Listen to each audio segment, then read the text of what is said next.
Voilà. Ok. Alors, on est tout bon. Donc, ce qu'on va faire aujourd'hui, on va finir tout ce qui est électricité. Donc, on va corriger cet exercice que je vous ai donné en plus, qui correspond à un exercice qu'on a donné à mes secondes. Et ensuite, on finira les deux ou trois, peut-être qu'on ne fera pas le troisième, les derniers exercices pour du bouquin.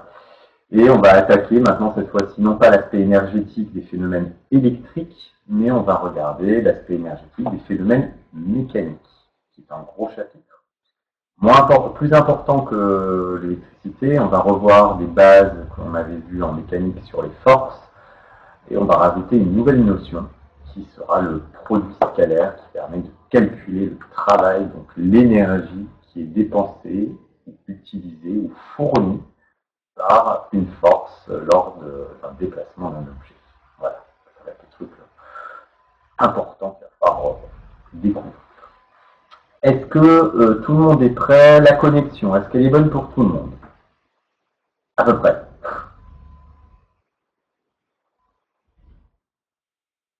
Un petit oui, un petit non, ça m'ira. Oui, oui, oui. Ah, Léo. Alors, Léo, pourtant, pour moi, ça me donne que tu as une bonne connexion. Ah, ouais, aussi.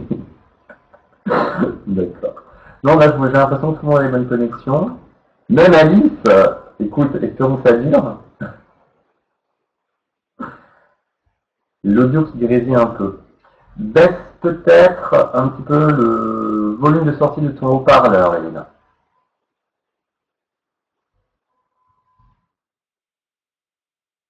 Ouais, alors ça, le micro, je suis désolé, alors, il va falloir que le lycée investisse dans des bons micros, je pense.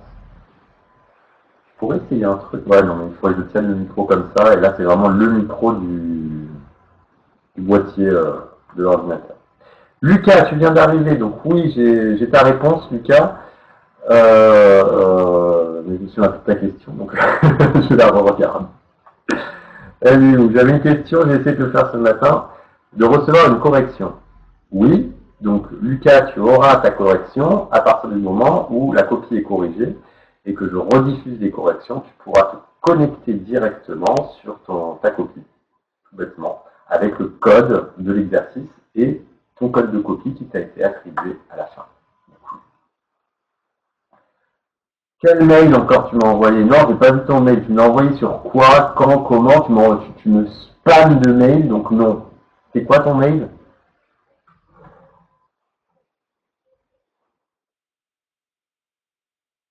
Tu l'as envoyé quand déjà et sur quelle adresse? Rotmail.com. Hop,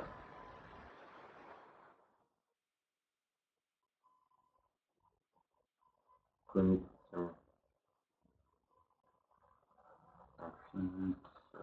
Hotmail.com. Le mot de passe, j'ai foutu quoi là-dessus? Ça doit être ça. Ah non. Je me trouve dans les mots de passe en plus. Alors, ok, bah attends, je me connecte.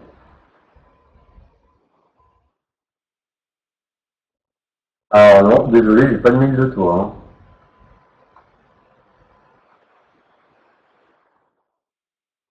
Courrier indésirable, on va voir. Même dans les courriers indésirables, j'ai rien. Donc non, Quentin, je n'ai pas de mail de toi. Ah si, note, c'est ça. C'est 49 3 sites physiques sur la calcul, nanani, nanana. Oui, écoute, ça, on verra au moment opportun, au moment venu, pour tout ce qui est passage, etc. Donc je ne sais pas du tout, je n'ai pas de consigne pour la notation. D'accord. Donc mail général, je ne lis pas ton mail, mais simplement pour l'annotation des E3C, comment ça va se passer pour la comptabilité des E3C pour votre bac, du coup, non, elle n'est pas passée. Ils disent que ça va être sur les moyennes. Si les moyennes sont trop basses, bien entendu, moi je vais les remonter de façon à ce que vous ayez, en fonction de votre niveau, par rapport à votre participation, votre motivation. Voilà, tout ça, ce sera tenu en compte. Je connais votre niveau, je sais ce que vous valez à l'écrit, au final, et ne vous souciez pas de ça, c'est un problème complètement annexe. Faites confiance à vos professeurs, il n'y a aucun souci là-dessus. C'est pour ça qu'on est aussi payé, pour pouvoir vous évaluer, et je pense qu'on sait ce que vous valez. D'accord? Donc n'ayez aucun souci là-dessus, je sais ce que vous valez. Oui, tu me fais confiance, mais tu sais très bien que tu n'as pas énormément un super niveau non plus, Quentin. D'accord? Alors, ta note telle qu'elle est actuellement, c'est sûr, ça ne vaut pas, tu vaux plus que ce que tu as. D'accord? Donc ne t'inquiète pas. Voilà, je veux vraiment que vous ne vous focalisiez pas sur les résultats avec vos notes. C'est important. Ce qui m'importe, c'est vraiment que vous ayez acquis des connaissances qui vont vous servir plus tard pour votre cursus. Et voilà, que vous montrez que vous avez fait ces acquis. Et je le vois, je ne suis pas bête, d'accord, je sais si vous avez triché, si vous avez fait des trucs. C'est pas grave, je le vois. Hein, vous inquiétez pas, on a été étudiants avant. Allez, on y va, on attaque. On va corriger cet exercice supplémentaire que je vous avais donné. C'est l'alarme du lycée qui est en train de se déclencher. Alors, si en plus il y a une alerte incendie, je vais devoir en quitter en plein milieu. Pour le moment, ça va, c'est pas dans ce bâtiment. C'est énorme. Alors, on a R1 qui était à 10 ohms, R2 qui était égal à 20 ohms, R4 qui était à 30 ohms, et on vous donnait l'intensité débitée par le générateur, qui était là, et on avait E qui était égal à 10 volts. Et ce qu'on cherche à calculer, c'est R3. Voilà ce que l'on voulait.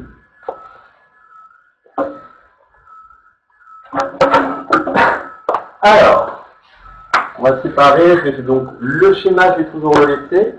Je vais rappeler les lois qui vont nous être utiles, donc loi des nœuds, loi des mailles. La loi des nœuds nous permettait d'écrire que I est égal à I1 plus I2. Ensuite, j'utilisais cette première maille inférieure ici, qui me permettait d'écrire que E est égal à I1 plus I2 plus I3, chose que vous pouvez très bien écrire, E moins U1 moins U2 moins U3 est égal à 0. Ça revient exactement au même. D'accord? Moi j'aime bien cette notation parce que ça permet de voir à gauche, je mets toutes les flèches qui vont dans le sens du courant, et à droite du signe égal, je mets toutes les flèches qui vont dans le sens inverse du courant. C'est là-dessus, sur ceux qui ont fait le petit quiz d'électricité, que vous êtes un petit peu plantés. Parce que la thermistance, quand il arrive, c'est un élément résistif. Donc la tension est opposée à l'établissement du courant. Ensuite, on a la petite maille qui est ici. D'accord? On peut écrire que U2 plus U3 est égal à U4. Et ensuite, on a la maille générale qui nous permet de dire que E est égal à U1 plus U4. Voilà, on avait ces quatre équations. Et avec ces quatre équations, on va essayer de... Ça fait une bonne musique au fil du temps. Exactement. On va essayer de retrouver justement la valeur de R3. Donc, ce que l'on peut écrire, c'est pour chaque dipôle résistif, on peut appliquer la loi d'Ohm. Donc à chaque fois, on a U1 qui est égal à R1 fois l'intensité qui traverse cette résistance, c'est I. Ensuite, on a U2 qui est égal à R2, l'intensité qui traverse la résistance R2, c'est ce qu'on a appelé I1. U3, ça va être R3 I1, puisque sur un même fil, l'intensité est la même partout. Et enfin, on a U4 qui est égal à R4 I2. Voilà. Avec toutes ces équations, on va pouvoir déterminer l'expression de R3. Alors, R3, où est-ce qu'il apparaît? Il apparaît là. Donc, pour avoir R3, on a besoin de U3 et de I1. D'accord? En fait, U3, il apparaît dans cette équation. Ou dans celle-là. Alors, sur quoi on va partir?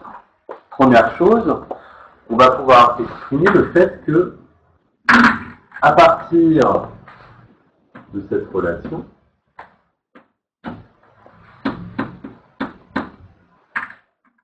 je vais dire que R3 est égal à I3 sur I1. Sauf que je ne connais ni I3, ni I1. Donc, il va falloir que je trouve l'expression de I1. I1, il y a plusieurs possibilités pour l'avoir. On peut l'avoir en fonction de U2 R2, pourquoi pas. Alors, il y a plein de solutions possibles. On peut l'avoir à partir de cette relation. Ouais, moi je vais partir là-dessus. D'accord.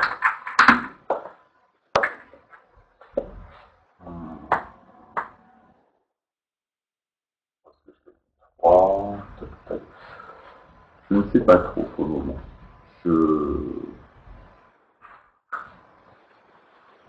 On tâtonne.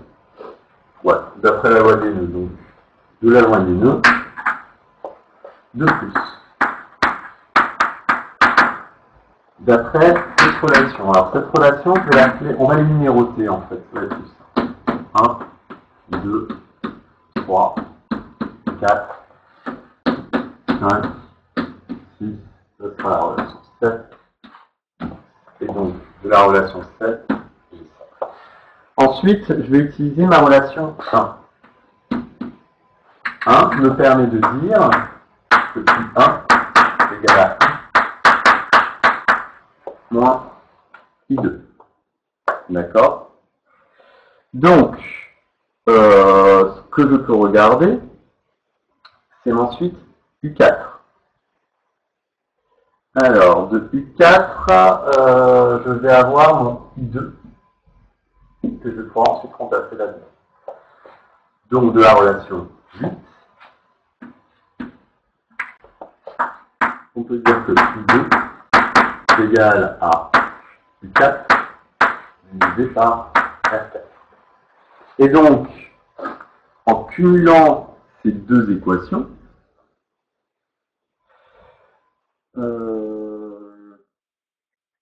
on va les laisser telles quelles. U2. Il me faut mon U4. Et mon U4, je peux dire que c'est U2 plus U3. Alors qu'est-ce qu'on va dire? Je vais écrire que U1 est égal à I moins U4 sur la 4. D'accord? J'ai compilé, j'ai mélangé 1 et 8. Celui 1, il me fait apparaître du R4 que je connais, I je connais. Par contre, je ne connais pas U4. Donc il me faut une autre équation me permettant de calculer U4 assez facilement. Plusieurs méthodes, soit j'utilise celle-là, et avec U1, je pourrais dire que c'est R1. Donc pourquoi pas utiliser celle-là? Ouais, on va utiliser ça. J'avais proposé quelque chose d'autre avant. De plus. Donc de la relation 4. On peut dire que 4 est égal à E moins U1. Et donc, depuis 4, c'est E moins R1. Ça, le passage de là à là, c'est grâce à l'équation 5. Donc au final, on a I1 qui est égal à I moins E moins R1 I, le tout sur R4. D'accord? Et donc toutes ces valeurs, je les connais. I, E, R1, R4 et I, tout ça je les connais. Donc j'ai l'expression de mon dénominateur. Par contre, je n'ai pas l'expression de mon numérateur pour ma résistance R3. Et donc c'est ça maintenant sur lequel je vais travailler. Alors comment faire? Qu'est-ce qu'on peut utiliser? On a U3, c'est égal à R3 I1. Alors si je réutilise celle-là, je vais tourner en rond. Ça me sert strictement rien. Il faut absolument que j'utilise une autre équation. Qu'est-ce qu'on pourrait utiliser? On pourrait utiliser la 2. on n'a pas encore utilisé celle-là, ou alors la 3, qui fait encore intervenir du 4. Qu'est-ce que je vais utiliser? Je vais plutôt utiliser celle-là, l'équation 2. D'accord? Alors, est-ce que je peux effacer juste cette partie, les 3 premières lignes ici? Ça vous va? Ok. Alors, ça qui est difficile quand même, un petit tableau. Quand on fait des lettres, il faut vraiment tout écrire. Alors, j'ai dit que j'utilisais laquelle? La 2, hein. Je sais plus. En fait, j'aurais pas dû effacer, j'ai fait une bêtise. J'ai dit simplement que R3, c'était I3, et ensuite 1. Ouais, donc c'est bien ça. Oui, non, c'est bon, Caro. C'est bon. Donc, j'utilise la 2. Donc, de l'équation 2. On va extraire U3. U3 est égal à E moins 1 moins 2. Et là, je connais tout, puisque E, je l'ai. U1, c'est R1 I. Et U2, 2, c'est R2 I1. Et I1, je l'ai encore ici. Je peux tout réécrire. D'accord? Ça va être moche. Ça va être très très moche. Ainsi,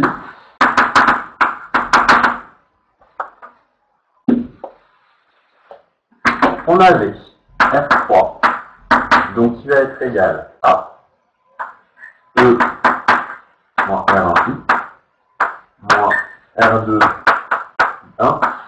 Le tout sur I1. Je ne vais pas réécrire I1 de suite. Pourquoi? Parce que là, je vais avoir une simplification par I1 juste pour ma résistance R2. Donc ça va être un peu plus facile. On va avoir R3, c'est E moins R1 I sur, je peux le remplacer, E moins R1 I. J'ai fait une bêtise. Ça rend résultat tout faux. Ah non, c'est bon.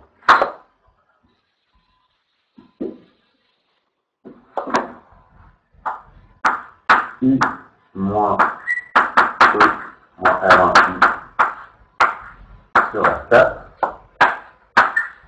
moins R2. Dans celui-là, moche.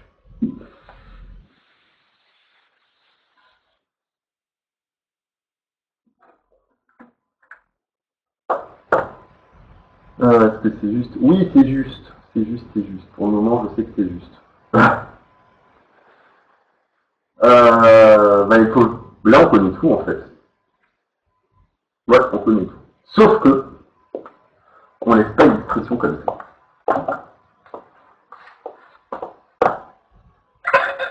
On a pris Alors, j'en suis là. Et là, on connaît tout. Est-ce que vous êtes d'accord que on exprime bien R3 en fonction de toutes les valeurs que l'on connaît? On a bien E, on a R1, on a I, on a R4 et on a R2. Donc on a tout. D'accord? Alors, je sais que la plupart d'entre vous, qu'est-ce que vous allez faire? Vous allez dire, bon, bah, je laisse comme ça, c'est bien, c'est fini. D'en compter, fondamentalement, vous avez raison. Hein. Je ne peux pas vous en vouloir que vous laissiez un résultat comme ça. Sauf que c'est pas propre. Et on aime les choses qui sont propres, avec un beau résultat. Quand Einstein il a créé sa théorie de la relativité générale, où à la fin il trouve E égale mc2, je vous assure qu'il est passé par des équations beaucoup plus complexes. D'accord? C'est voir si c'est des tableaux comme ça, 100 fois plus. Mais à la fin, le but c'est d'avoir un résultat qui était sobre. Et c'est ça la beauté de la physique théorique, c'est ce que j'appelle, c'est arriver à des résultats sobres qui sont facilement exploitables. Pas facilement exploitables. D'où l'importance que vous utilisiez l'outil mathématique à bon escient. Donc ça, je vais essayer de le remplacer juste sous la forme d'une fraction. Tout bête. D'accord? Alors vous allez voir, elle ne va pas être superbe non plus, cette fraction. Mais elle aura l'avantage d'être un numérateur sur un dénominateur. Et c'est tout ce qu'on veut.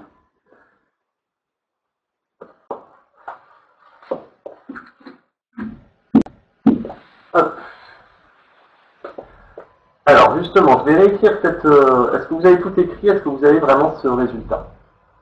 Comme ça, j'efface toute la partie droite et je vais montrer maintenant comment est-ce qu'on peut simplifier cette expression. Ah, oh. Oui, je suis en train de l'écrire. J'attends. J'efface déjà ça, puisqu'on va plus s'en servir. Et donc, moi j'ai R3 qui est égal. Donc on a dit E moins R1 I sur I moins E moins R1 I sur R4 moins R1.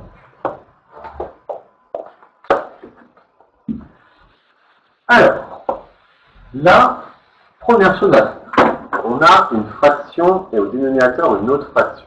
Première chose à faire, c'est mettre tout ce terme sur le même dénominateur, avoir un dénominateur commun au dénominateur qui va être R4. Donc ce que j'ai à faire, c'est multiplier 10 par R4 sur R4. Je vais donc avoir R3 est égal à E moins R1, ça je ne touche pas, sur R4 moins R4, pardon, moins 2, plus R1, I, le tout sur R4, et tout ça, moins 1.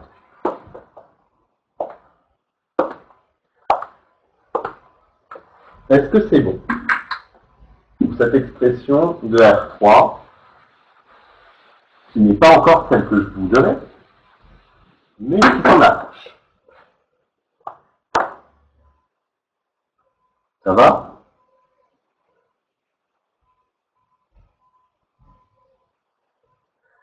Donc, là, j'ai un numérateur E moins R1 sur I qui est divisé par une autre fraction. Alors ça, vous notez pas, quand j'ai de la forme A divisé par B sur C, c'est égal à quoi, au final, mathématiquement? On va simplifier alors qu'elle est juste. Oui, tu perds des points, Quentin. Pas la totalité, bien entendu, mais tu n'auras pas l'expression attendue. A fois C sur B, tu m'as répondu, très bien, Quentin. C'est vrai, ça va nous faire A fois C sur B. Donc là, en fait, tout ce qui est au numérateur, il n'y a plus qu'à multiplier par R4. Allez, on y va. Donc ça nous fait que R3 est égal à R4, facteur de E R1 divisé par R4 I moins E plus R1.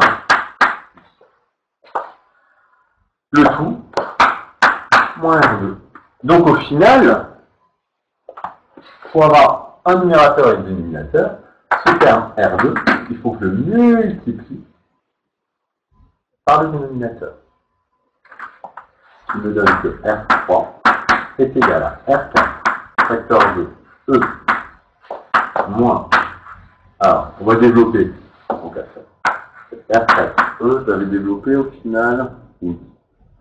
R4E, moins R1, R4, I, moins R2, R4, I, moins R2, plus, puisque moins et moins, ça me fait plus, E, et moins et plus, ça fait moins, R1, R2, I. Le tout sur ce dénominateur, R4, I, moins E, plus R1. Voilà une des formes sur lesquelles vous pouvez l'exprimer. On peut encore simplifier si vous voulez. Et je vais vous montrer. Donc ça, c'est une forme que j'accepte. D'accord? Parce que vous avez vraiment l'expression d'une fraction, un numérateur sur un dénominateur. Maintenant, il y a encore des petites simplifications qu'on peut faire, qui ne sont pas obligatoires, mais qui, lors du calcul, vont permettre une simplification. Donc Donc là, c'est faire un peu de factorisation, tout bêtement. Et les termes qui se répètent, on les factorise. Par exemple, j'ai E qui apparaît à cet endroit et à cet endroit. Et dans les autres, j'ai des I, I, I, I. Donc au numérateur, je peux faire la somme de deux expressions avec deux parties en E. Ce sera du E facteur de R4 plus R2. Et l'autre partie, du I qui est en facteur, facteur de quoi? R1, R4, moins R2, R4, moins R1, R4. R1, R4, moins R2, R4, moins R1, R2. C'est pareil au dénominateur, c'est un I qui apparaît. Je peux simplement dire que c'est I facteur de R1 plus R4, moins E. Voilà l'autre forme sur laquelle on pouvait exprimer notre résistance R3. Alors, au final, c'est pas compliqué, d'accord? C'est juste du calcul. Mais il n'y a pas de physique là-dedans. La physique, elle était avant quand vous avez posé les équations. Une fois que vous avez vos équations, bah là, c'est plus que de l'outil, c'est même pas des vraies maths, c'est de l'outillage mathématique. C'est savoir comment on simplifie des fractions, comment on factorise, comment on développe. Vous verrez plus tard, pour ceux qui vont faire des spécialités maths, que les maths, c'est pas ça. Beaucoup plus théorique, avec des choses complexes, etc. Mais le physicien utilise l'outil mathématique de façon à avoir un résultat qui est propre.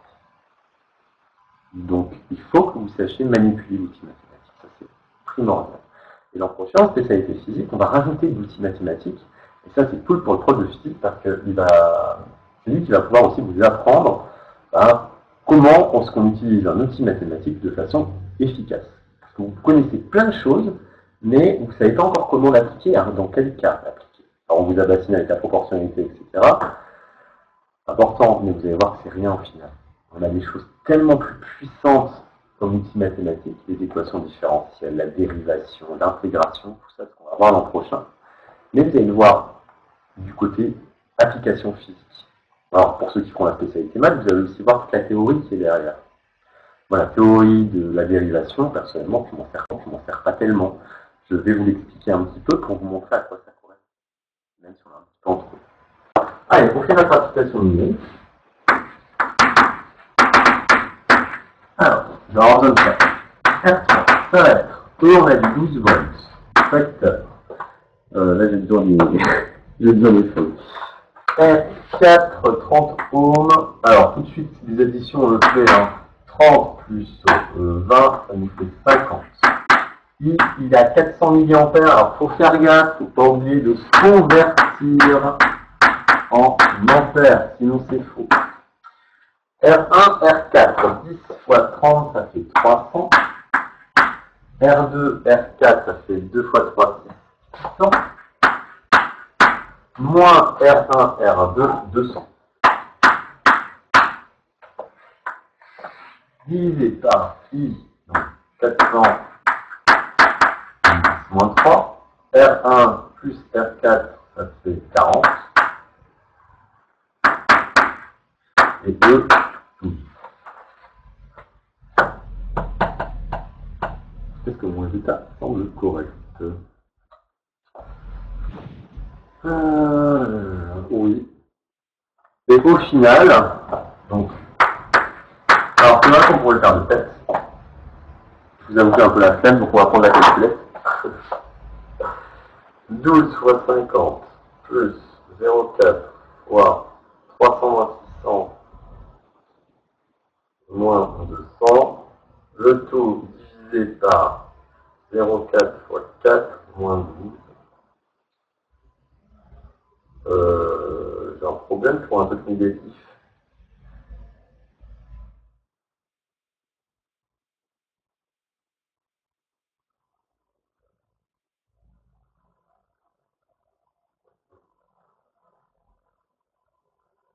Normalement, on a trouvé 40 ohms. Où est mon erreur? Alors, mon erreur est au dénominateur, je pense. On va retrouver R4 plus R1. Non, c'est juste.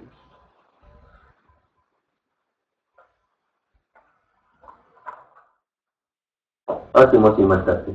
C'est tout. C'est 0. Oui, c'est moi qui m'a tapé fois 40, moins 12. Et oui, c'est bon.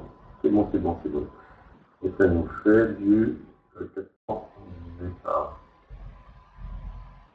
700 divisé par 12.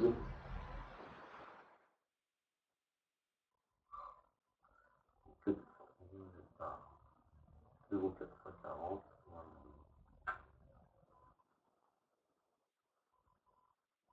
Pour 100 ohms. Caro, j'ai un problème par rapport à la correction. Pas la même chose. 12 fois 50 plus 0,4 multiplié par 300 moins 600 moins 200. Au numérateur, je trouve 400. J'aurai 0,4 fois 40 pour 12. 4, non, c'est moi qui ne vais pas compter. 10 ohms. C'est bon, c'est juste.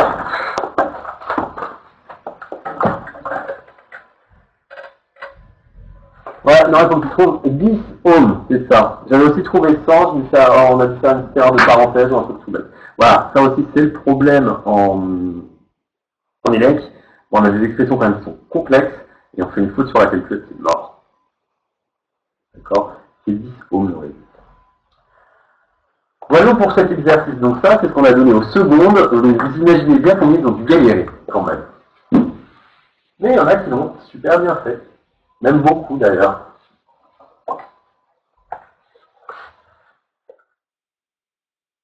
C'est parce que j'ai une super place de zoom aussi. Mais ça, vous leur dites pas. Sinon, je perds toute crédibilité. Voilà. Donc là, on est bon. Pour ce premier exercice, ouais, on va dire pas mal de temps. Alors, ce qu'on va faire, on devait faire le 27 avec les panneaux photovoltaïques. Où est-ce qu'il est mon exercice? Donc là, on arrive sur les trucs un peu plus complexes. Je vais essayer de vous l'afficher au pire, et puis, ouais, est-ce que je peux le faire corriger dessus? Vous préférez que je le fasse au tableau ou que je l'affiche avec le livret, avec le format numérique? Et que je le corrige avec le format numérique.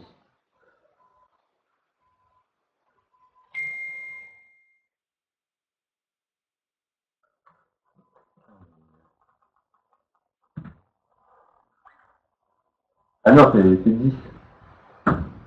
C'est bien 10.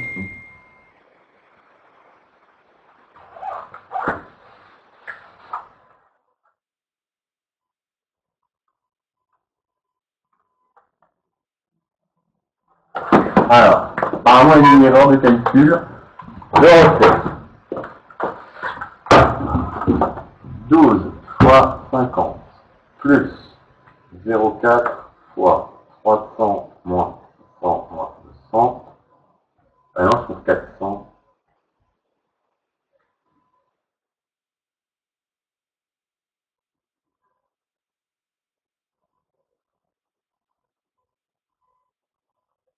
Zéro quatre fois 40 moins 12.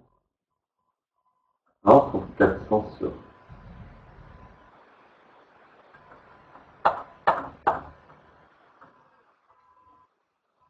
Ah non, je trouve 100 euros aussi. Oui, alors, il y a une erreur.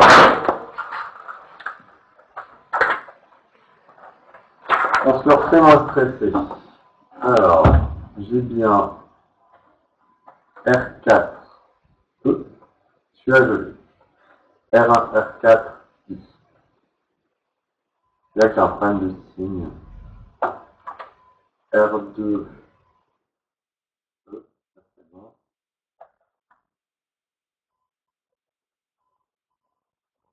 Ah, apparemment, c'est là que j'ai fait une erreur de signe.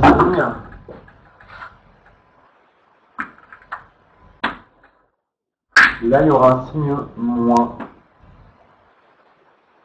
apparemment, comme j'ai effacé mon dernier terme, je ne sais pas. Donc à vérifier. Et c'est là que ça changerait tout parce que j'aurais R4I, R1I moins E. Ouais, c'est peut-être juste là un petit signe.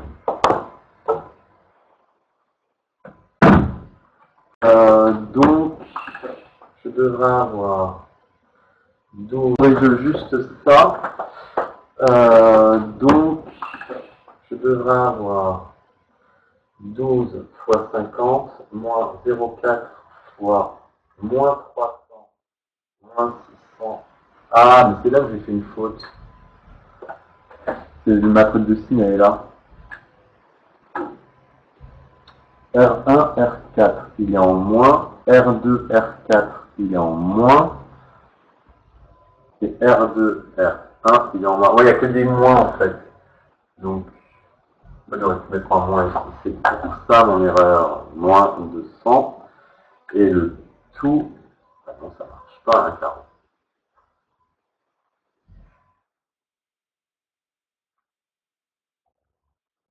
Moins 40, moins 12. Ah, il y a un truc qui va pas là.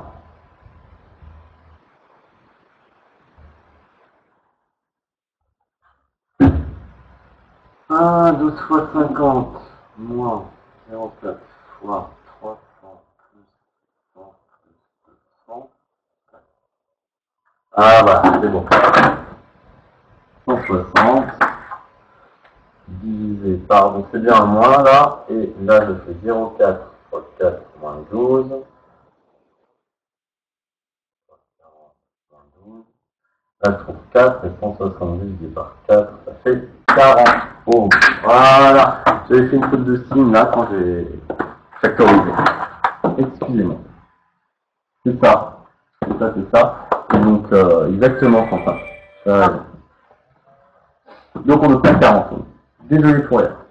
Alors, on va faire en format numérique pour cet exercice. Que je trouve la télécommande. Là, on va changer.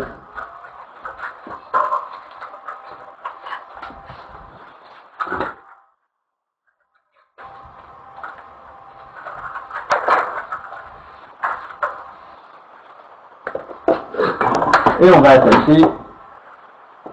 Alors, on va aller plus loin. Tac.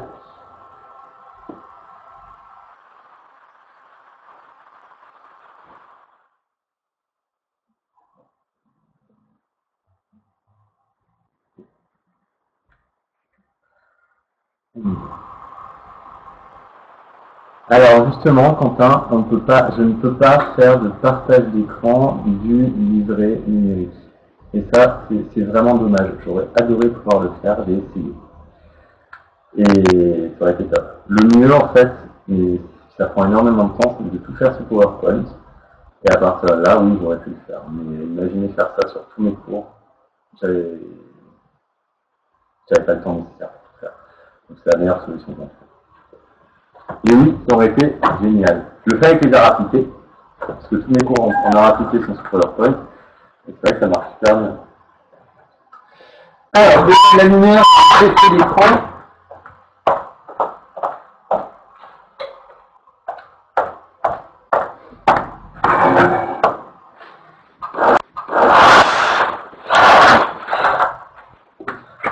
On va ajuster sur notre écran. Alors, ma souris, elle est là.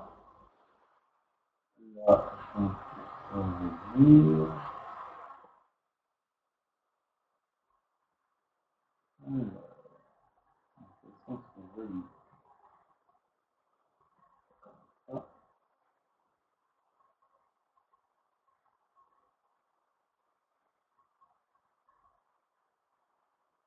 Là, c'est tout. Ferme ça. Ah. Ouais. Ah, panneau solaire, c'est tout. Alors, c'est à la page 293. Notre page 293.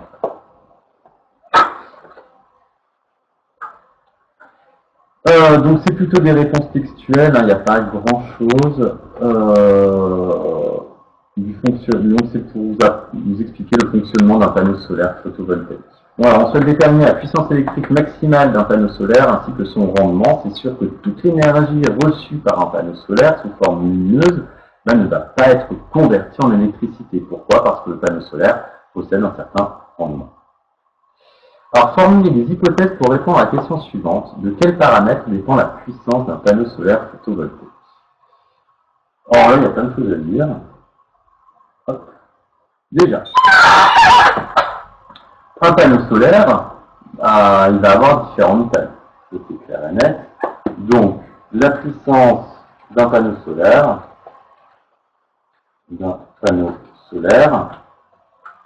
dépend de la surface S de ce panneau. Surface, ce sera. D'accord? Plus le panneau solaire va être grand, plus il va pouvoir capter de photons, de lumière, plus il va pouvoir convertir l'énergie. Un autre paramètre, quel serait-il?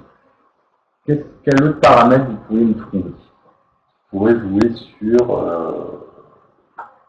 la puissance fournie par un panneau solaire.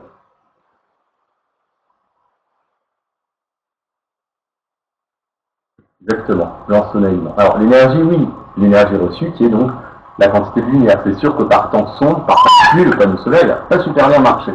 Donc, la surface et le deuxième paramètre, l'ensoleillement. Donc la quantité de lumière qui arrive dessus.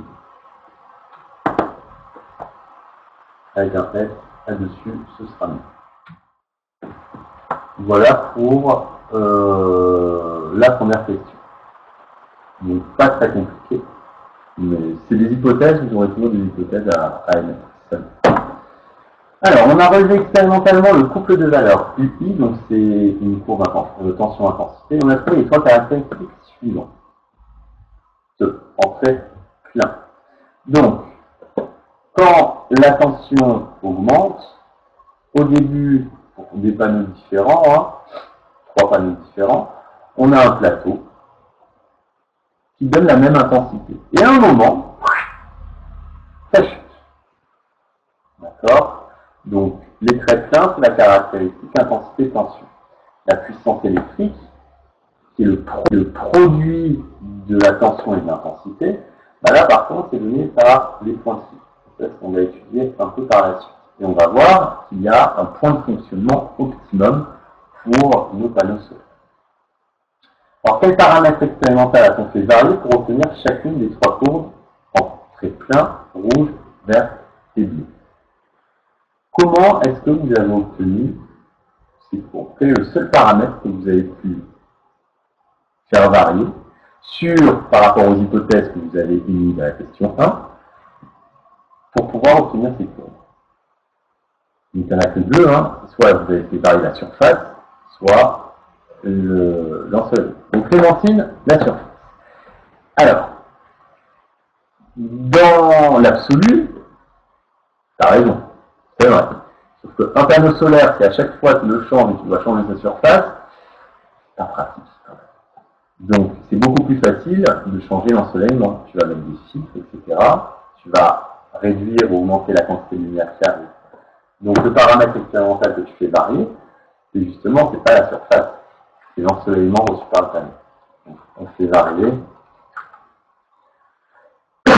l'ensoleillement reçu par le panneau.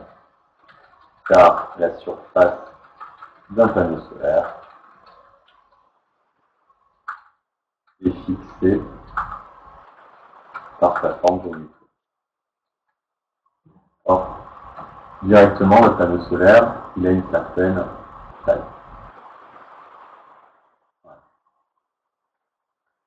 Ça va pour la question 2? Rien de compliqué, pour nous. Pour une puissance solaire surfacique, donc c'est l'ensoleillement, qu'on exprime de 1000 watts par mètre carré. C'est-à-dire que 1 mètre carré de panneau solaire reçoit une puissance de 1000 watts, un flux lumineux de 1000 watts. Quelle est l'intensité qui traverse le panneau pour une tension de 10 volts? Ben là, on va se servir de cette courbe.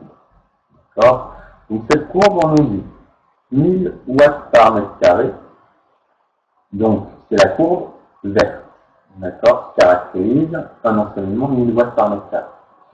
Et on regarde une tension de 10 volts. Ben, on se place à l'axis 10 volts, on monte et on retrouve quelle intensité ça correspond. Donc 1,2 ampères.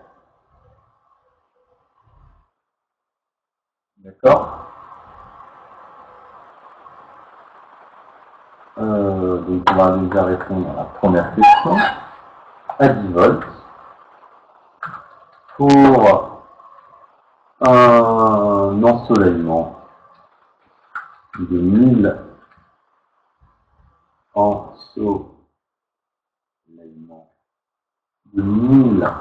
watts par mètre carré, ça n'est pas écrit, hein, c'est pas écrit. 1000 watts par mètre carré, l'intensité traverse le panneau solaire est de 1,2 ampères.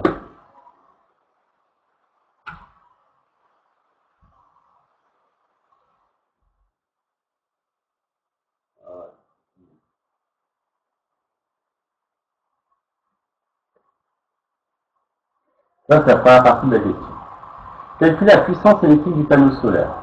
C'est facile, hein, comme P est égal à U multiplié par I. Là, vous dites que c'est égal à U 10 volts multiplié par 1,2, c'est-à-dire 10 watts.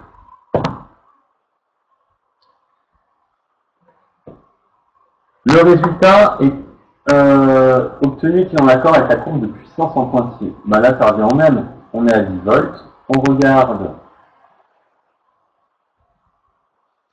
la puissance. Alors attention, hein, la puissance électrique, on l'a mis sur la droite, sur cet axe.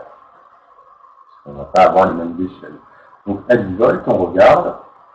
On est entre 6, au milieu de 6 et 12. Donc ça fait à peu près... bon, je ne sais pas.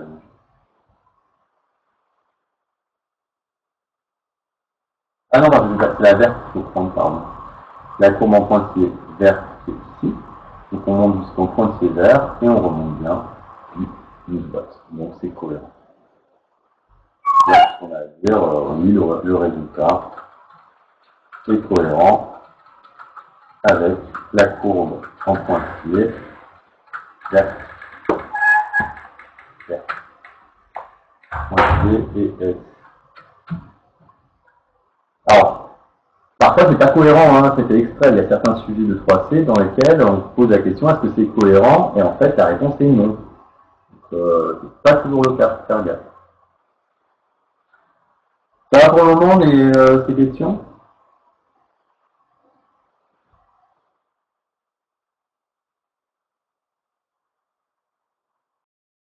Okay.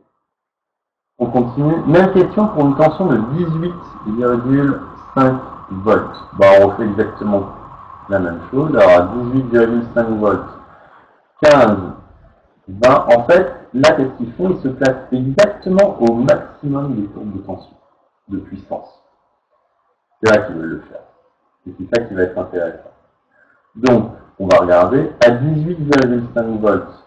Donc là, on a 17,5, 18,5, c'est au milieu, c'est là. On regarde notre courbe verte, on est un peu en dessous d'1,2 ampères. On considère que c'est pratiquement la même chose.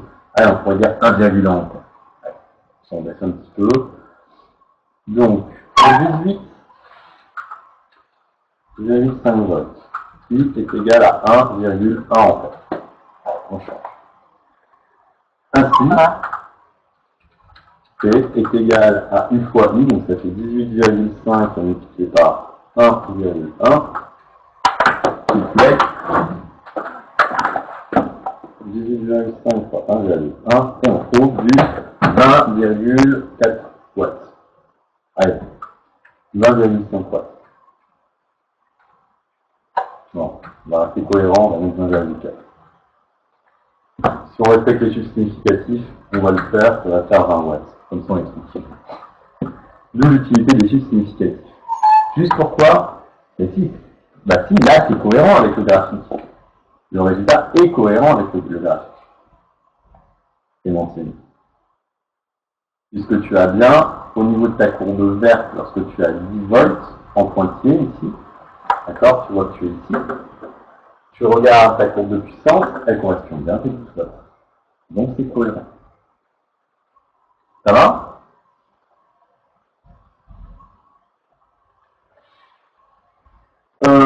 Calculer la puissance électrique du panneau solaire, donc on a dit c'est du 20 watts cette fois. Est-ce que c'est encore cohérent? Bah, on regarde. On prend 8,5, on va au maximum de la courbe verte en entier, bah, on voit bien que nous allons avoir besoin. 18, 24, le milieu c'est 21. Ouais, donc on est bien. Là. Donc ça reste cohérent. Ma souris, je l'ai perdue, elle est. En étudiant les résultats des questions 3 et 4, conclure quant à l'existence d'un couple UI optimal permettant d'exploiter le potentiel du panneau solaire. Alors, là c'est intéressant parce qu'on voit que lorsqu'on est à 10 volts, eh bien, on a une puissance qui est de 12 watts, qui est fournie par le panneau solaire. Mais par contre, lorsqu'on est à 18,5 volts, on a une intensité plus faible, mais on a une puissance qui est meilleure. Donc on voit bien qu'il va falloir réguler le couple tension-intensité de façon à optimiser au maximum la puissance. Et où est-ce qu'on le voit justement? C'est sur la courbe de puissance, ces courbes en pointillé. Et on voit bien que ces courbes de puissance, elles sont d'abord croissantes puis décroissantes. Donc théorème des gendarmes, ça veut dire qu'elle passe à un maximum. Alors, le maximum qui va donner un couple bien spécifique pour lequel la puissance sera adaptée à notre panneau solaire. Donc comment on va rédiger ça? Il y a le point de vue mathématique ou alors le point de vue plus physicien. On va dire si P peut être optimal, il n'existe qu'un seul couple UI permettant d'exploiter au mieux le panneau. On le voit sur la courbe en pointillé, la courbe en pointillé qui passe par un unique maximum. Hop, ça on va l'agrandir. Et si vous voulez le point de vue mathématique, où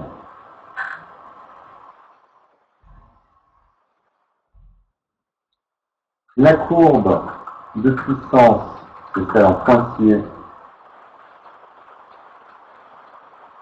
pas la courbe, mais la courbe.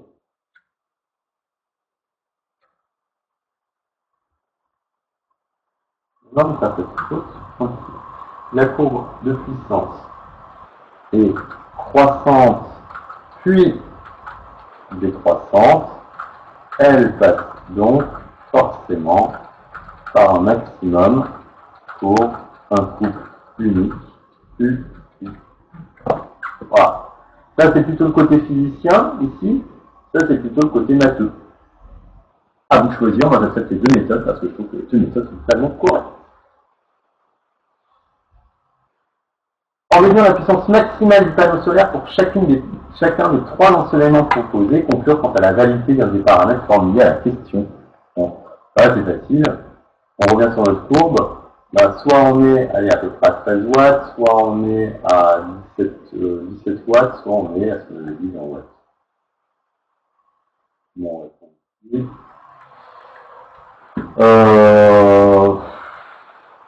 en fonction de l'ensoleillement, donc on va plutôt dire pour l'ensoleillement, ça va pas écrire.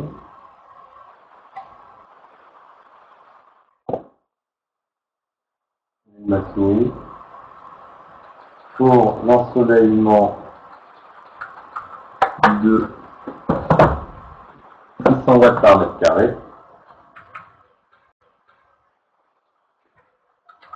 P est égal à 14 watts.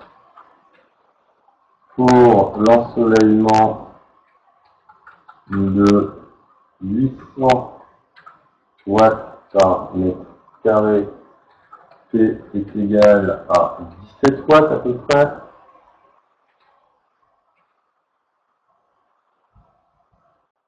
Et pour l'ensoleillement, on a fait circuler. L'ensoleillement de 1000 watts par mètre carré, et on a dit que c'est égal à 20 watts. Voilà. Et conclure quant à la validité d'un des paramètres formulés à la question. Alors, ça, on voit bien en fait, ainsi, on voit que l'ensoleillement influe sur la puissance fournie par le panneau photovoltaïque. Est-ce que vous pouvez remonter un petit peu? Oui, je peux. Ça va comme ça? Là, vous voyez tout?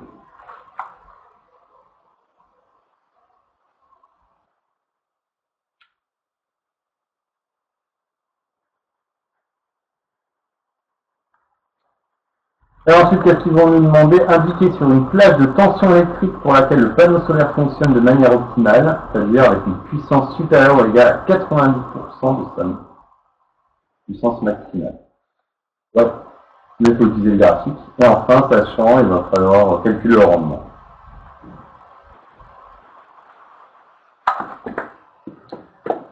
Alors, j'attends que vous ayez fini de noter. Vous me dites quand vous avez terminé, et ensuite je corrige les deux dernières questions.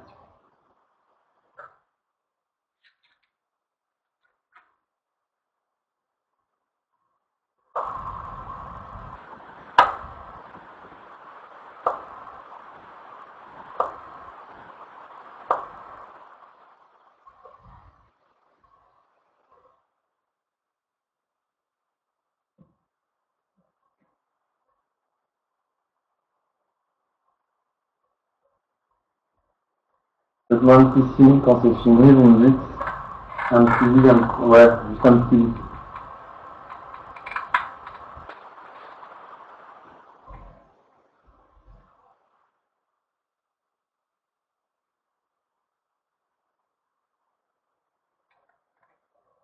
C'est bon tous les autres, les contacts il a fini.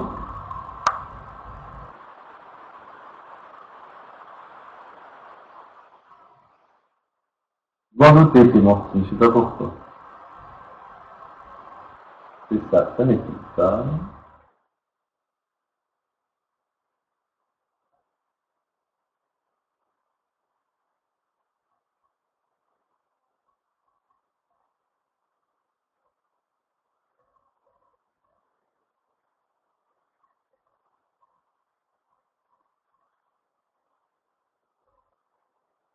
Allez, je descends un petit peu et je fais la question 7. Indiquer une plage de tension électrique. 90%. En fait, 90% de quoi? De la puissance maximale. Donc par exemple, nous ce qu'on va regarder, c'était pour nos 20 watts, qui étaient donc ici, que représente 90% de 20 watts. Donc on fait 90 fois 20 divisé par 100, ça représente 18 watts. Donc là, on va regarder ce graphique à 18 watts, et ça nous donne les bornes pour lesquelles alors, on est à 90% de la puissance maximum. Donc c'est entre 15 volts et 20 volts, tout bêtement. Donc comment on réduit ça? Pour l'ensoleillement maximal, 90% de 20 watts correspond à 18 watts. Ainsi, sur le graphique, on regarde à quelle valeur de tension correspond c'est 18 watts. Donc, la plage de fonctionnement à 90% de sa capacité maximale, étanche. Donc c'est ce que j'avais dit, je ne me souviens plus. Je regarde là sur le bouquin, entre 15 et 20 volts.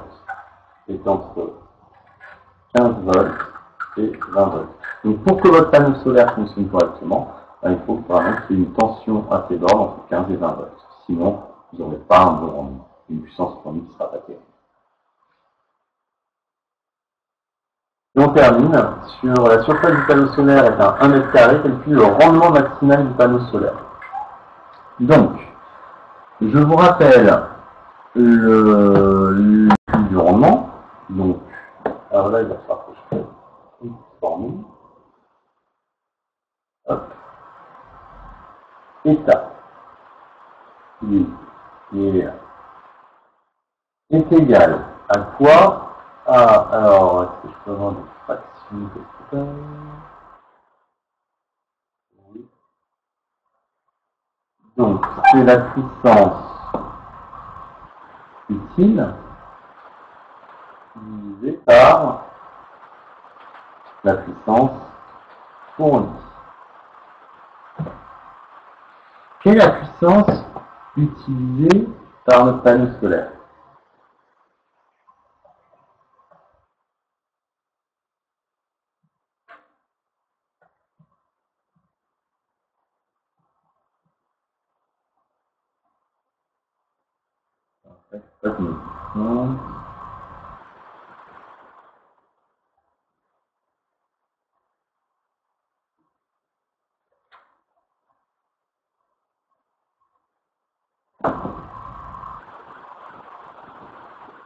Ça se convertit en électricité. Exactement.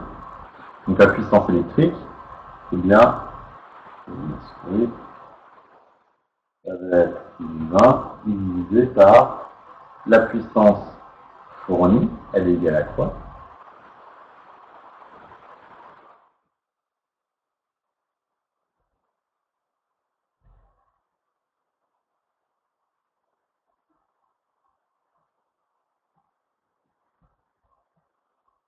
Donc c'est quoi la puissance fournie?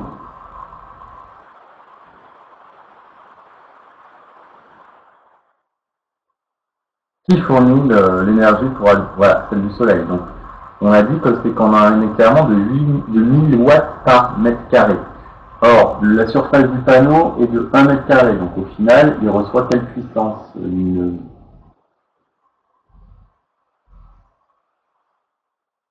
Exactement. Ah, mais oui.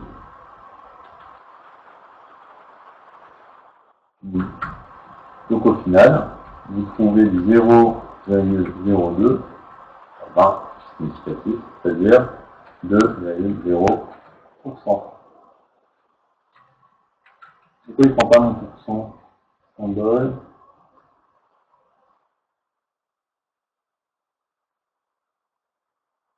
Alors, pourcentage.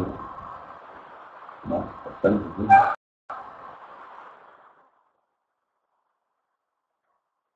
Il n'y a pas le symbole pourcent là-dessus? PIJ. Non, c'est pas vrai, je ne peux même pas écrire avec le clavier pourcent.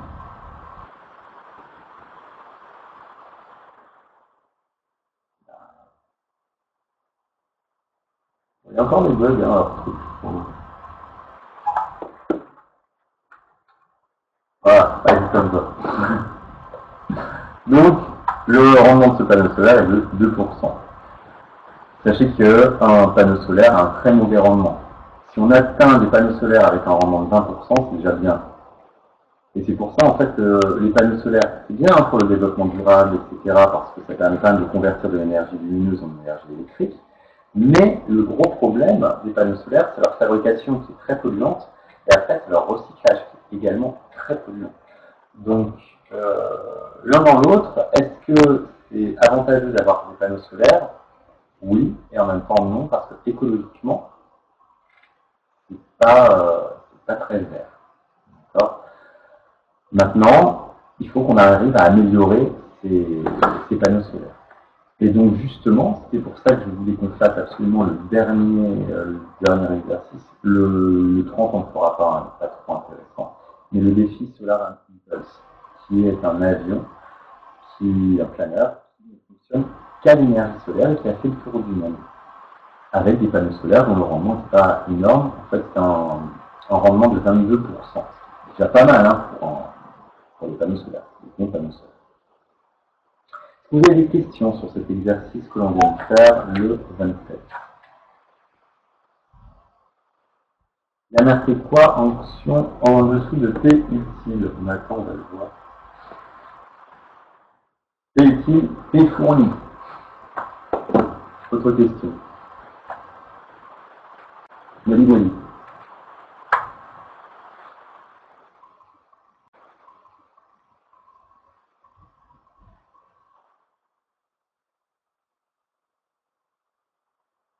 Donc le rendement, c'est toujours ce qui est utilisé, que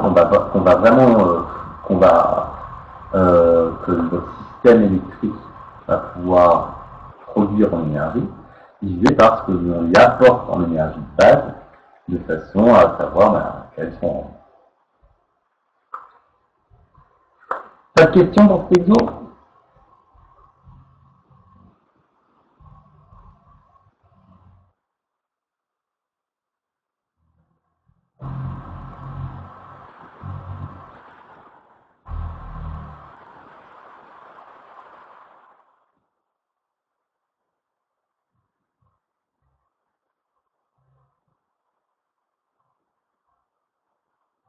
Est-ce que vous pouvez les plus... Oui, je le laisse en fait.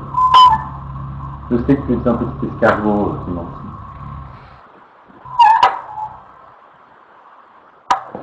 Je sais pas. La recharger. Ah bien entendu, c'est ça.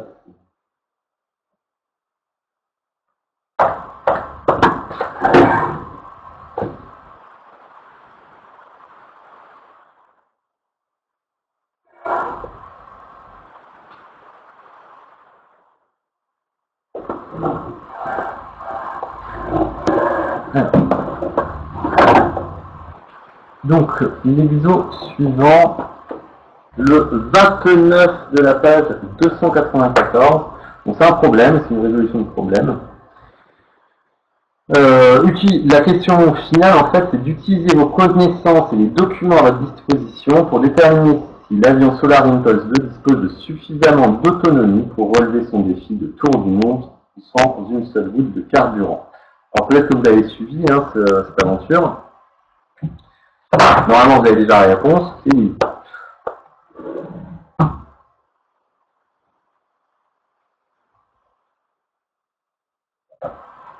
Non, j'arrive pas à 4% avec le clavier. Impossible.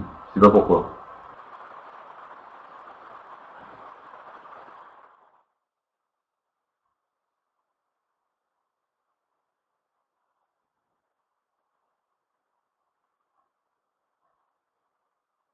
Alors, c'est bon, vous avez fini d'écrire?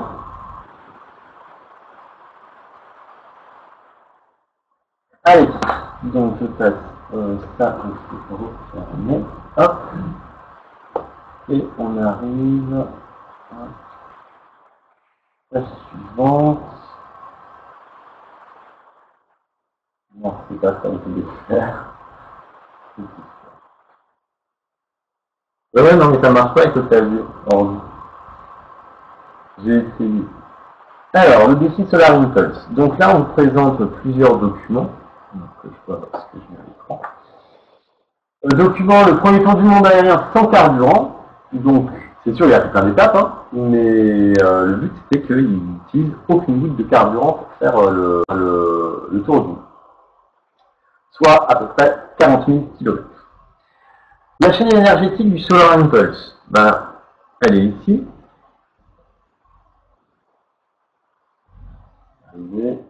Pourquoi il ne veut plus descendre? Voilà.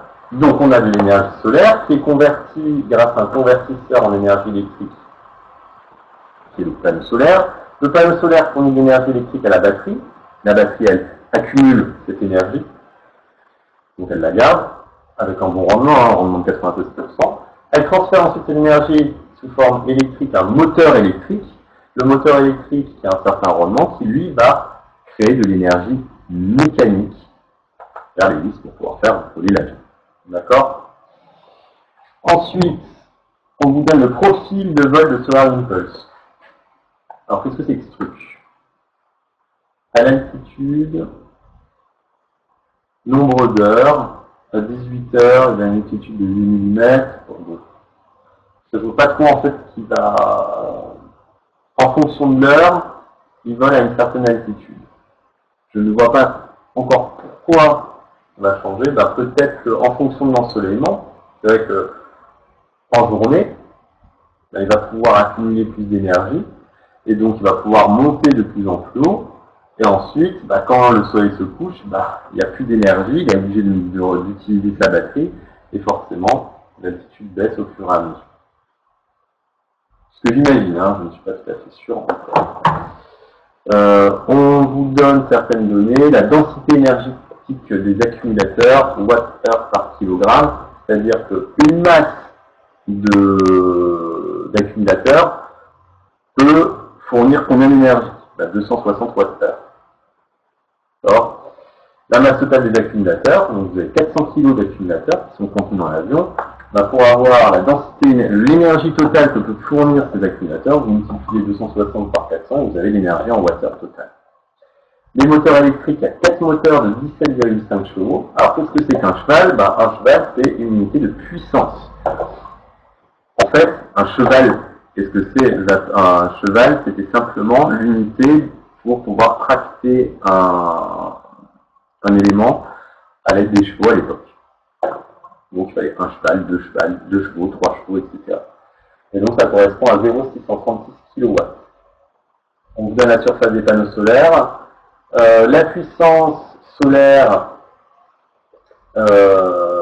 moyenne, 380 watts par mètre carré.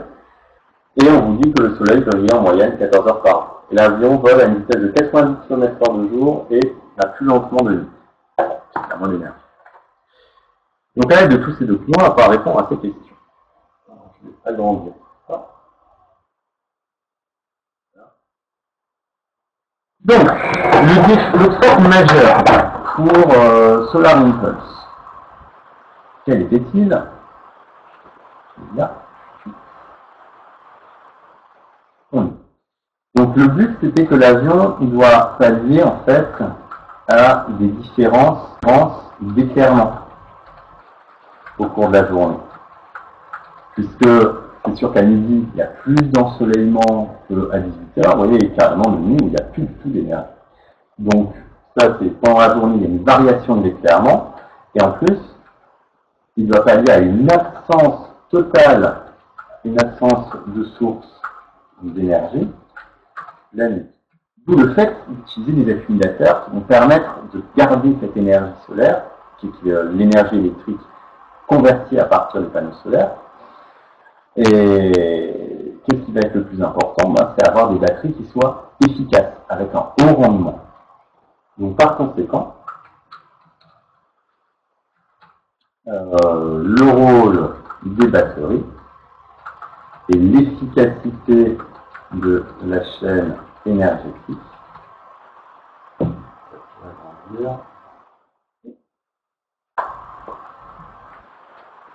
sont essentiels pour alimenter l'avion durant les phases nocturnes principalement. Surtout la nuit, ça posait le plus de problèmes.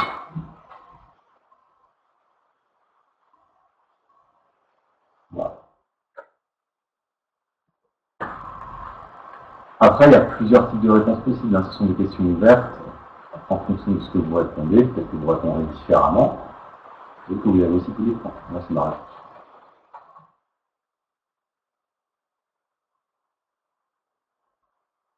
Alors ensuite, calculer l'énergie maximale pouvant être stockée dans les accumulateurs. C'est ce que je vous disais tout à l'heure, on utilise des données. Alors on va notons D la densité énergétique et M la masse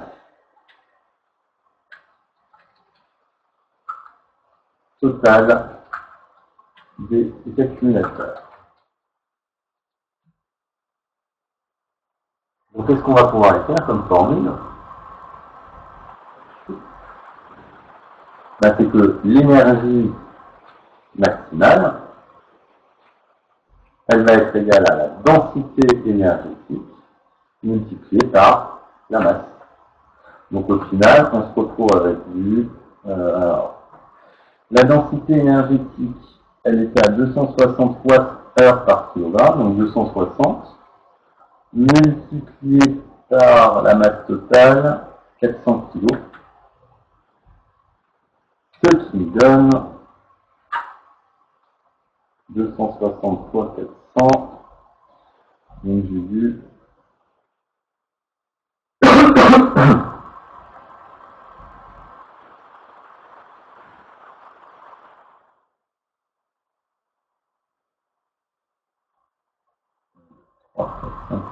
un virgule zéro. C'est combien de chiffres? 1,04 point 10 puissance 5 watts.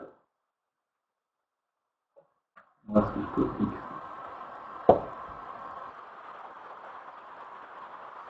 Ah oui, c'est vrai, à chaque fois, il faut reprendre.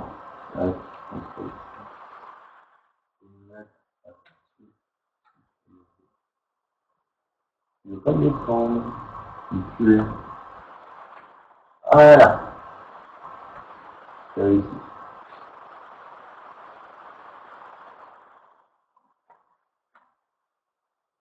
Est-ce que ça va? Ça, c'est vraiment un petit calcul que vous dites.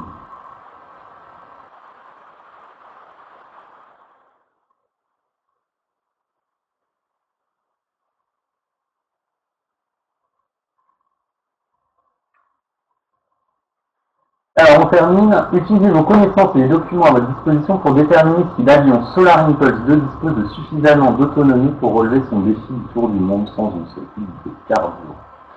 Alors, question à double tranchant. Ces deux réponses vont être correctes. Donc, qu'est-ce qu'on va écrire? L'énergie solaire reçue pendant 14 heures, puisque c'est le temps d'éclairement de vol, soit une journée d'éclairement, est égale à quoi? On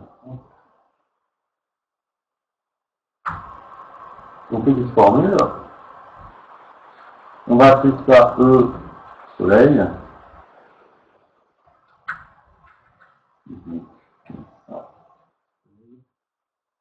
Égale, on a la surface de vos panneaux solaires, multiplié par la puissance solaire qu'on utilise,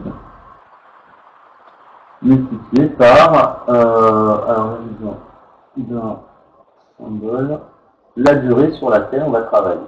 Donc delta, c'est ce qui nous donne. J'avais dit combien? J'avais dit 1, alors la surface elle est à combien du panneau solaire? 269,5 mètres carrés, qu'on multiplie par la puissance solaire que l'on a, on va considérer que la moyenne 380 watts par mètre carré, qu'on multiplie par la durée, donc on va la en heures, donc on va prendre les 14 heures. C'est bien ça. Hein. Alors, qu'est-ce que ça nous donne? 269,5 fois 380 fois 14. Ça nous donne du 1,4 10 puissance 6 watts. 1,4 fois 10 puissance 6 watts.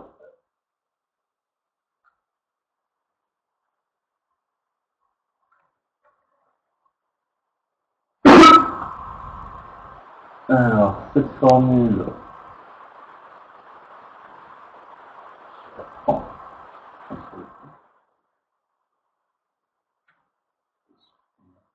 et je la mets ici. Voilà.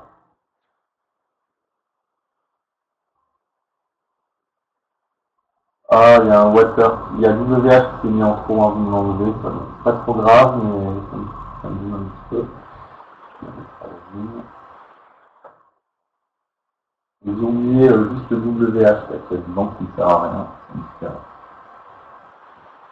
Vous avez 1,04. Je vois pas d'où vient 380 Wh. 380 Wh, ça vient dans les données qui sont ici. Voilà. Entre le cas et Abu Dhabi, la puissance solaire moyenne en juillet est de 380 watts par mètre carré. D'accord, donc c'est 380 watts par mètre carré. Voilà, la difficulté de ce genre d'exo, c'est de prendre les informations un peu partout, de les mélanger ensemble. Si vous arrivez à bien faire ça, après, c'est pas des exos qui sont super complexes, mais voilà, vous trouvez l'info. Alors, ça, c'est l'énergie reçue, l'énergie solaire reçue. Sauf que toute cette énergie n'est pas convertie entièrement. Donc, en fait, il faut regarder l'énergie utile obtenue après les différentes conversions est égale à 2 points. Là encore, je vais remettre une formule. On va donc avoir l'énergie, on va appeler du moteur, si vous voulez, est égal à quoi? Là, ça va être le rendement global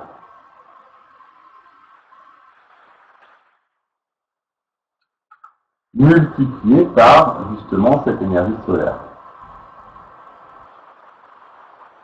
Ça, E, qui n'est pas soleil. Ce qui nous donne quoi? Alors, comment est-ce qu'on trouve le rendement global? Le rendement global, c'est qu'on multiplie tous les rendements de chaque niveau de votre chaîne énergétique. Donc, qu'est-ce que vous avez? Vous avez comme rendement global déjà l'efficacité de conversion du panneau solaire qui vaut 0,22. Ensuite, il y a la batterie qui a un certain rendement à 0,96. Ensuite, il y a le moteur électrique qui a un rendement de 0,80. 0,80. Et enfin, l'hélice, tout ce qu'elle reçoit comme énergie électrique n'est pas converti en énergie mécanique. Il y a quand même des pertes par des frottements, des choses comme ça. Et elle, son rendement est à 0,70. Et ça, on le multiplie donc par l'énergie globale qu'on a calculée tout à l'heure. C'était égal à 1,4 10 puissance sur les 10 Et ce qui va nous donner, alors, 0,22 fois 0,96 fois 0,8 fois 0,7 fois 1,24 fois 10 puissance 6 nous donne 1,7 10 puissance 1, 2, 3, 4, 10 puissance 6 Watt-heure. Pourquoi il me met à chaque fois là-dessus?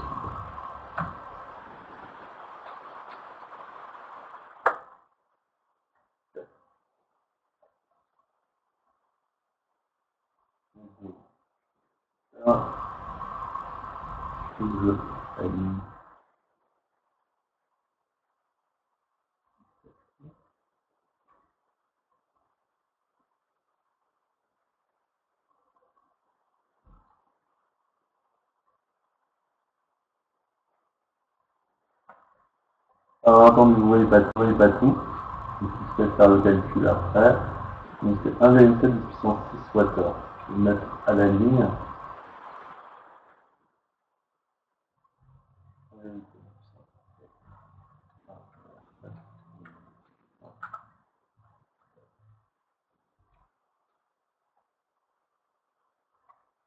Alors, et ça, il va falloir le comparer justement à l'énergie nécessaire au fonctionnement des moteurs pendant la journée.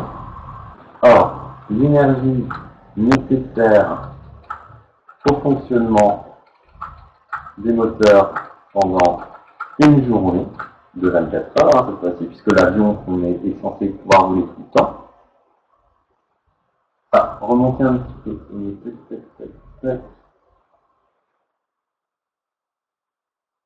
Si on va comme ça, je vais essayer de réduire ici pour tout le monde. Voilà.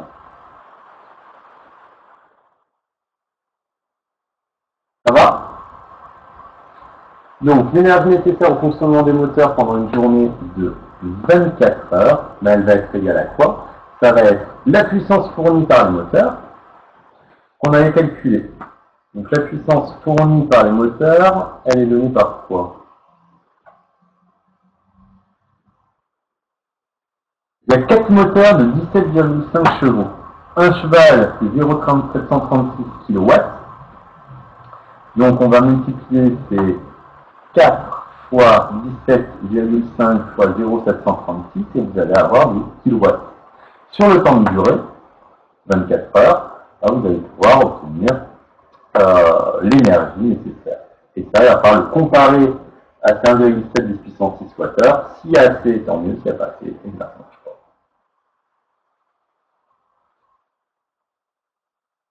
Alors, on a cette variation de formule pendant une journée de 24 heures est égale à 2 points. Donc, on va mettre une petite formule isolée. Donc, on va appeler ça E nécessaire. Ça va être égal à la puissance des moteurs. Et du moteur, mais comme on a 4, on peut mettre en S, multiplié par la durée sur laquelle vous voulez faire fonctionner votre moteur. Donc, les 24 heures. Il nous reste 39. Alors, puissance des moteurs. On a 4. D'accord? On est bien d'accord, il y a 4 moteurs. Chaque moteur a une puissance fiscale de 17,5 chevaux. Et un cheval est égal à 0,736 kW.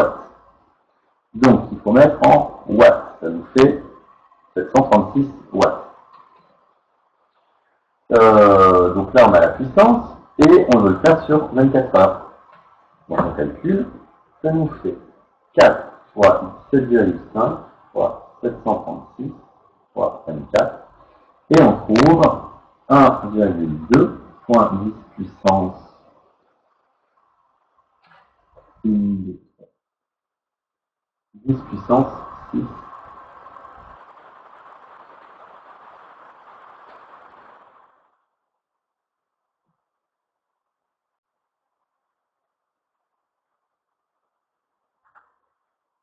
Wattheure. Hop, je sors de là. Je recopie encore cette formule. Il est bien cette fois.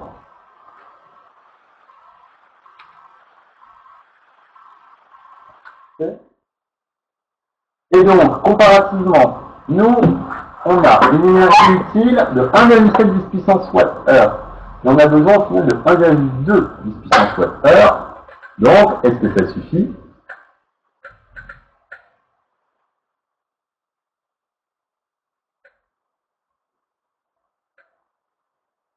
Oui ou non?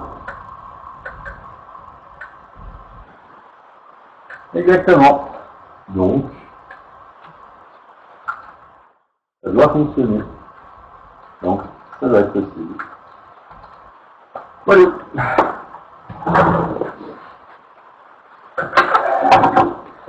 Ce qui nous termine tout cet aspect électrique.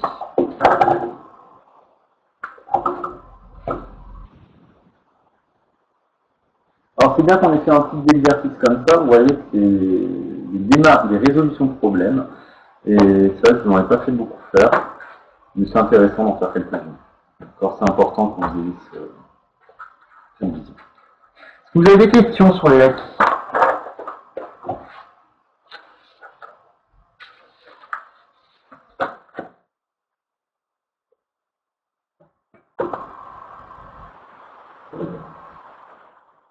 Puisque là, on a vraiment tout terminé sur ce qu'il faut savoir en électricité, en niveau de première. Et on va passer à l'aspect énergétique des phénomènes mécaniques. Alors, on va pas faire grand-chose parce qu'on avait déjà 35 presque. Je vais juste un peu introduire le cours, vous faire quelques connaissances de base. Et comme ça, lundi prochain, on attaquera vraiment le cours sur les aspects mécaniques. Pourquoi on a utilisé D fois M pour l'énergie masse? Puisque, en fait, ce qu'on te donne, c'est la densité énergétique d'un accumulateur. C'est quoi la densité énergétique d'un accumulateur? C'est l'énergie que l'accumulateur peut fournir pour 1 kg d'accumulateur. Et comme toi tu as 400 kg d'accumulateur, bah, tu multiplies cette masse par cette densité d'énergie et tu trouves l'énergie qui peut être fournie.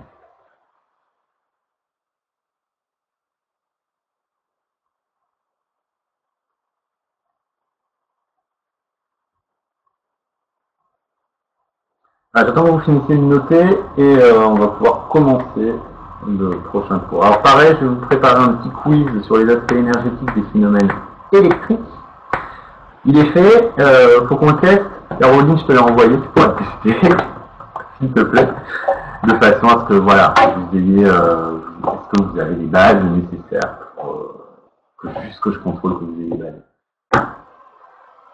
Et je trouve qu'en fonctionnement comme ça, au final, ça vous donne une note, ça vous permet de vous évaluer sur les essentiels. La seule chose pour moi qui me gêne dans ce qu'on fait actuellement, bah, c'est que c'est sûr que je ne peux pas vous poser des trucs ultra compliqués de façon à me dire, voilà, là, il y a des personnes qui peuvent aller beaucoup plus loin et qui méritent d'aller en prépa sans problème, qui suivront en prépa. Là, ce qu'on fait actuellement, bah, c'est j'assure vos arrières de façon à ce que vous ayez un maximum que vous ayez vos compétences et vos connaissances pour la suite. Et d'après ce que je vois, je suis assez content de vous parce que la plupart vous bossez. Alors, il y en a, j'ai pas de nouvelles du tout. Moi, ça, c'est clair. Mais je peux pas flouer les flics.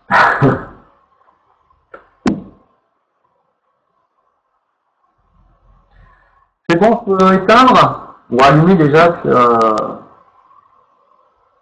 continuer. Oh, t'es menti. 2 minutes encore. Ouais, toujours les deux mêmes en fait. Et bah, au lieu d'écrire s'il vous plaît pendant 36 000 fois, écris.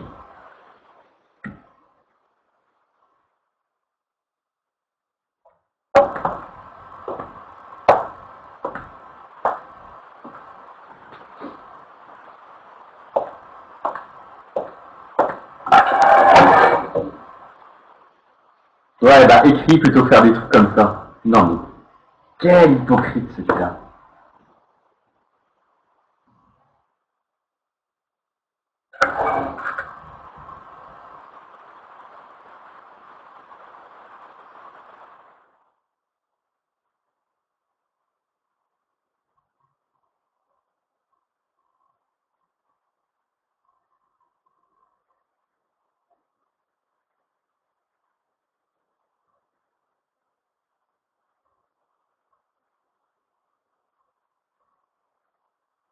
Bon, c'est bon.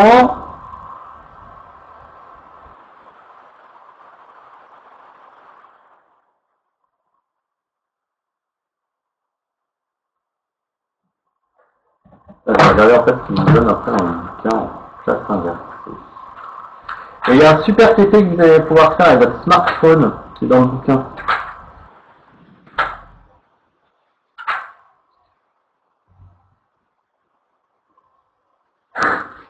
Je vais te tuer. Une fois l'énergie mécanique. Ouais, c'est pas bête. Bon allez, Clémentine, c'est bon? Hugo, totalement d'accord avec toi. Alors, allez.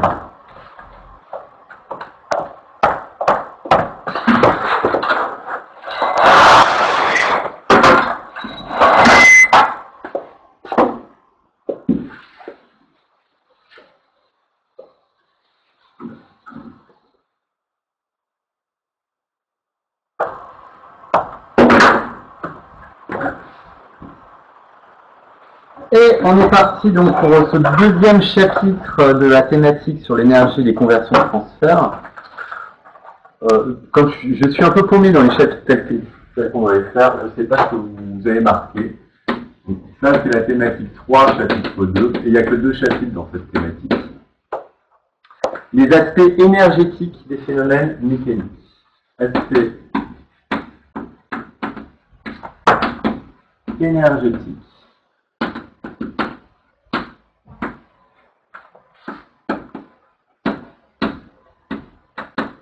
des phénomènes mécanique. Donc là, on a vu l'aspect énergétique des phénomènes électriques. Maintenant, on va passer à l'aspect énergétique des phénomènes mécaniques. Donc, retour à la mécanique, où on avait vu le principe d'inertie, donc la première loi de Newton, on a vu la deuxième loi de Newton, en sachant que la somme des forces qui s'appliquent sur un système, elle est proportionnelle à la variation du vecteur vitesse. Donc, on avait dessiné des vecteurs vitesse, des vecteurs variation de vitesse, et des sommes de force, on a fait plein de trucs comme ça. Et on en refera l'an prochain, parce que c'est ultra important, c'est la base même de la mécanique, on va approfondir tout ça. Et là, en fait, on ne va pas regarder le mouvement en lui-même, mais on va quand même étudier du mouvement, mais non pas du point de vue direct des forces, mais du point de vue énergie. D'accord, du point de vue tout ce qui est les phénomènes énergétiques. Et donc, pour commencer, en 1, on va voir un nouveau théorème que l'on appelle le théorème de l'énergie cinétique. Donc 1, théorème de l'énergie. J'avais déjà parlé d'énergie cinétique au collège, hein, mais je vais quand même vous le rappeler. Alors normalement, j'avais déjà parlé d'énergie cinétique au collège, hein, mais je vais quand même vous le rappeler, parce que je pense que ça a été oublié par beaucoup de monde.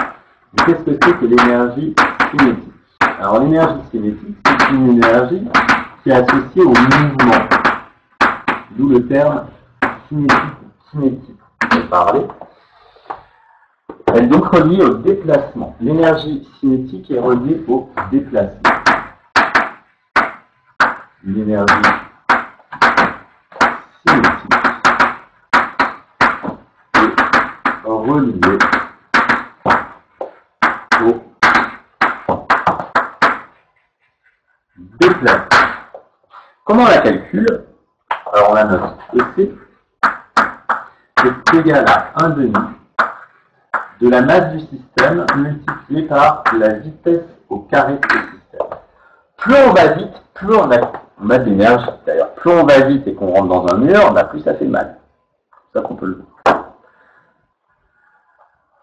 voir. Donc formule impérative à connaître. Celle-là, vous allez en bouffer l'énergie cinétique. Alors pour les unités, EC, l'énergie cinétique, c'est une énergie, donc en joules. D'accord. La masse en kilogrammes.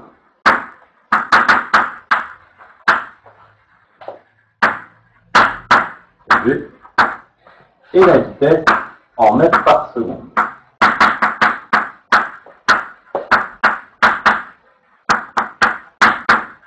M, S, 1. Voilà. Alors, j'ai une petite question pour vous. Est-ce qu'en maths, vous avez vu le produit scalaire?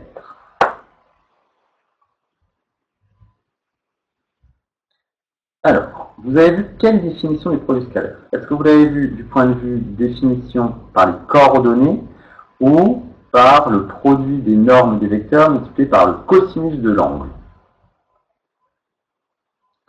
Oh, trop bien! Ça, c'est la première fois que j'ai des premières qui ont déjà vu le produit scalaire en maths avant de le voir en physique. Ça, c'est une très très très bonne chose. Et ça va beaucoup m'aider. Alors, donc le théorème de l'énergie cinétique fait donc appel à l'énergie cinétique, forcément. Mais en fait, ce qui va être intéressant de voir, c'est que en un système, sa vitesse varie au cours de son mouvement. Et il y a un lien entre cette variation de vitesse et une variation d'énergie. Forcément. Si on accélère, ça veut dire que le système, on va de plus en plus vite, ça veut dire que le système a reçu de l'énergie pour pouvoir augmenter sa vitesse. Alors que si sa vitesse diminue, il y a de l'énergie qui a été dissipée. Il y a quelque chose qui a retenu. Soit une force a permis au mouvement d'aller de plus en plus vite, une force motrice, par exemple, vous avez un moteur qui va fournir une énergie mécanique sous forme de force, un couple moteur, et qui va donc permettre à la voiture d'avancer. Ou alors, vous allez freiner. Ou alors, il y a une pente en montée. Forcément, si on arrive avec une certaine vitesse au bas de la pente, la voiture va commencer à monter, mais si elle n'accélère pas, qu'elle ne touche pas l'accélérateur, au fur et à mesure qu'elle monte, la vitesse va diminuer. Pourquoi? Parce qu'il y a une force qui l'empêche de continuer dans son mouvement. Et donc sa vitesse diminue, donc il y a une force qui va être résistante. Et ça se quantifie. Les forces, à partir du moment où elles agissent sur un système, en général, soit elles fournissent de l'énergie au système, elles sont motrices, soit elles empêchent le système de perdurer, de continuer dans son mouvement, donc ça va être des forces décélératrices, des forces résistantes. Et donc l'énergie qui est fournie ou dissipée à cause d'une force, c'est ce qu'on appelle le travail de la force. Et c'est ce qu'on va voir maintenant, c'est comment est-ce qu'on définit ce travail d'une force. Petit. Donc en deux.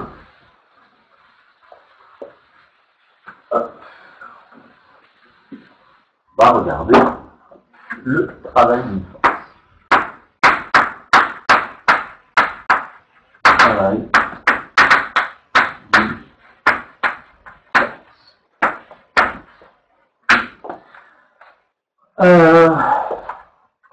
En petit a, définition.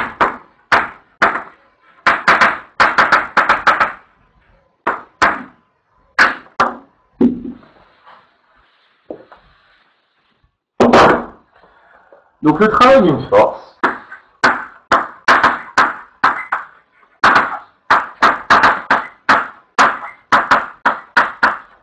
on le note W. Ça, c'est un travail. De la force F, pour une force quelconque. Et ce travail, il s'effectue sur une certaine distance. Donc, par exemple, j'ai un objet qui roule de A vers B. Ben, on va pouvoir évaluer le travail d'une force particulière qui agit sur cet objet sur ce parcours AB. C'est ça qui va nous être intéressant. Donc, le travail d'une force W de F sur AB permet d'évaluer l'effet de cette force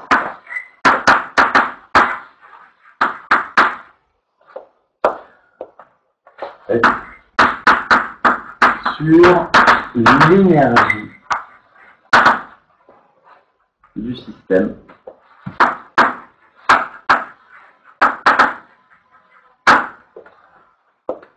lors d'un déplacement de A vers B.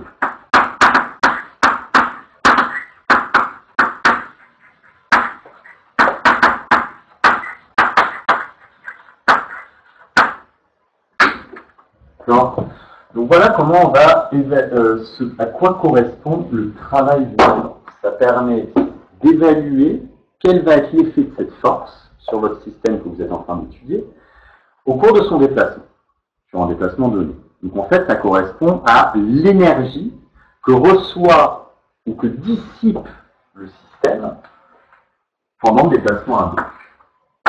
C'est équivalent à dire que l'énergie que reçoit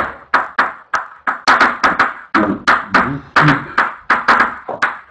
le système lors de son déplacement sur A. Lors de son déplacement grâce ou à cause, ça va dépendre, à F. La première, là, c'est vraiment la définition telle qu'on attend au baccalauréat. Là, la deuxième, c'est plutôt ma définition à moi qui vous permet de mieux comprendre, je pense, à quoi correspond un travail. Un travail, c'est une énergie. C'est assez simple là-dessus. Et on va pouvoir quantifier cette énergie. Alors, comment on le calcule? Le travail d'une force. Alors, cette définition, je tiens à le dire, elle est fausse. Elle est très approximative, parce que c'est une définition. Normalement, c'est un peu plus complexe, mais ça fait appel la définition exacte. fait appel à un outil mathématique à deux outils mathématiques que vous ne connaissez pas encore. Donc c'est une bonne approximation pour ce qu'on va faire au niveau de première. Mais gardez dans la tête que cette définition n'est pas tout à fait correcte. Elle est correcte juste dans certains cas. On va dire que le travail d'une force sur un parcours AB est égal au produit scalaire de la force, qui est un vecteur au final, scalarisé par le vecteur AB.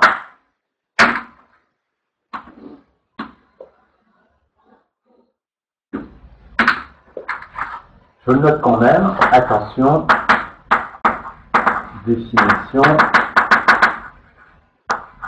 non exacte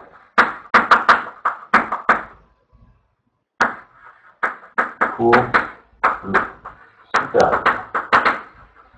Pour les supérieurs, vous allez voir, alors je note quand même, vous allez dire que le delta W est égal à F LR dl. Vous voyez, il y a ce dl que vous ne comprenez pas, ce delta que vous ne comprenez pas. Donc, on va le laisser tel quel. On va rester sur les bases qu'on vous attend. Vous pouvez aller moins. Je vais moins. Donc, en résumé, le travail d'une force, ça va être l'énergie que reçoit ou dissipe le système grâce à une force pendant son déplacement.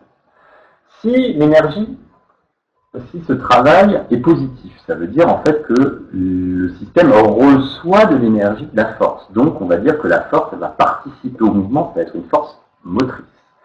Si par contre le travail reçu est négatif, ça veut dire que votre système perd de l'énergie à cause de cette force, donc que l'énergie se dissipe.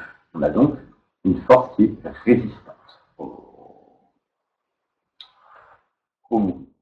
Et donc, au final, la définition même du travail de la force, c'est ça. Et nous, on va se contenter d'étudier le cas des forces qui sont constantes au cours du temps. On va toujours avoir la même force qui va s'appliquer, ce qui n'est pas toujours le cas, hein, en fonction du vent, en fonction de la pente, de plein de choses particulières. Elle peut évoluer au cours du temps. D'où le fait qu'il va falloir aller un petit peu plus loin. Mais en première, on va rester avec des forces qui sont constantes. Pour aujourd'hui, je vais m'arrêter là. D'accord ? Je voulais vraiment juste introduire le travail d'une force, c'est important.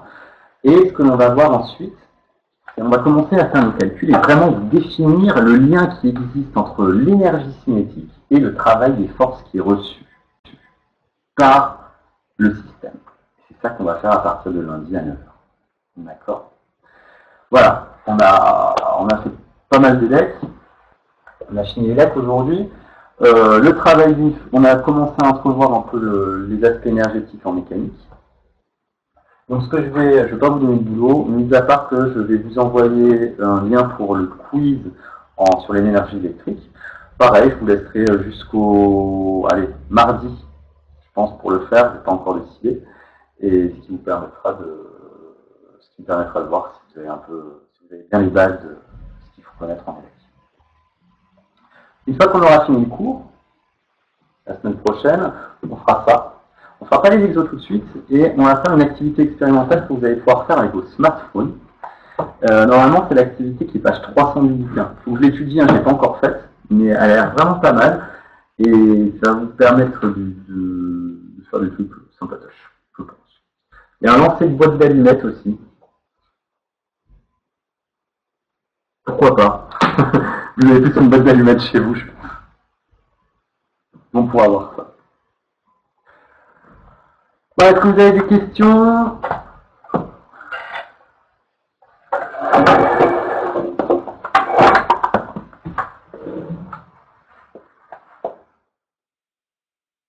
Je vais arrêter l'enregistrement.